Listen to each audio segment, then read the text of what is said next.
As the sun sets on the first week of conflict in the Middle East, the world is beginning to grasp the astronomical price of modern warfare. This isn't just a military engagement, it's a global economic earthquake. Good evening, I'm reporting for USA Frontline. 6 days after the initial strikes, U.S. lawmakers have received a classified Pentagon briefing that lays bare the startling financial reality. The first 6 days of the Iran war have cost U.S. taxpayers at least $11.3 billion.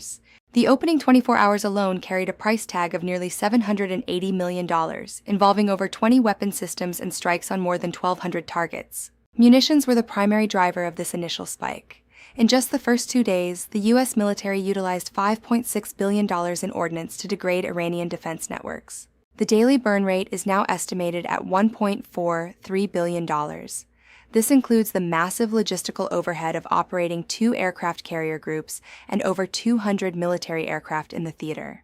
Maintaining those carrier groups alone costs approximately $60 million every single day, with each missile interceptor fired during retaliatory attacks costing nearly $4 million per unit. But the military budget is only half the story. The effectively closed Strait of Hormuz has stranded 20% of the world's seaborne oil and gas, triggering an energy shockwaves across the globe. Global oil prices, which sat at $60 in December, have surged past 90 and briefly touched a record 120. The IMF warns that every 10% increase in oil prices shaves up to 0.2% off global economic output. For the average American, this means immediate pain at the pump.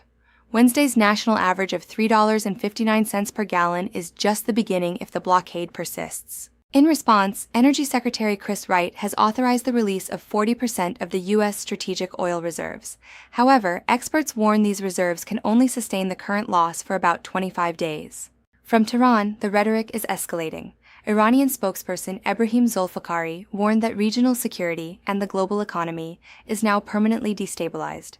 He told the world to prepare for oil at $200 a barrel. Such a price point would be catastrophic, likely triggering a severe global recession and doubling Northeast Asian LNG prices, which have already seen massive spikes. The human cost is equally devastating. In Iran, at least 1,270 people have been killed, with state media reporting strikes on residential areas and civilian infrastructure. The regional toll continues to climb. Lebanon reports nearly 500 deaths, while fatalities have been confirmed in Iraq, Syria, and the United Arab Emirates as proxy conflicts flare. For the United States, the loss is personal. 7 service members have been killed in retaliatory strikes, with over 140 wounded. 17 U.S. sites across the region have sustained damage. Diplomatically, the West is divided. While Germany remains sympathetic to the strategic goals of the campaign, France and Spain have issued sharp condemnations, citing violations of international law. Meanwhile, China has adopted a wait-and-see approach, and Russia appears to be an unintended beneficiary, as global oil anxiety has led to a softening of sanctions on Russian energy exports. Looking ahead, the Penn-Wharton budget model warns that a conflict lasting just 2 months could cost up to $210 billion, a figure that would shatter national budget projections. Direct military expenses account for $65 billion of that estimate, but the broader economic fallout from energy shocks and trade instability adds another $115 billion. There is also a growing concern within the Pentagon about munitions depletion. At the current expenditure rate, stockpiles of precision-guided munitions could reach critical levels within weeks. The long-term implications are clear: severe global energy shortages, a high risk of worldwide recession, and a fundamental shift in the geopolitical stability of the Middle East.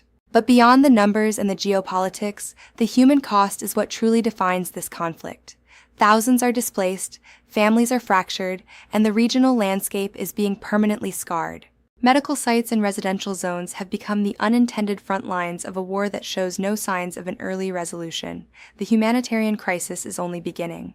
As the second week of war begins, the price tag of $11 billion is just the opening statement. The true cost of this conflict, both in wealth and human life, remains to be seen. For USA Frontline, I'm your anchor.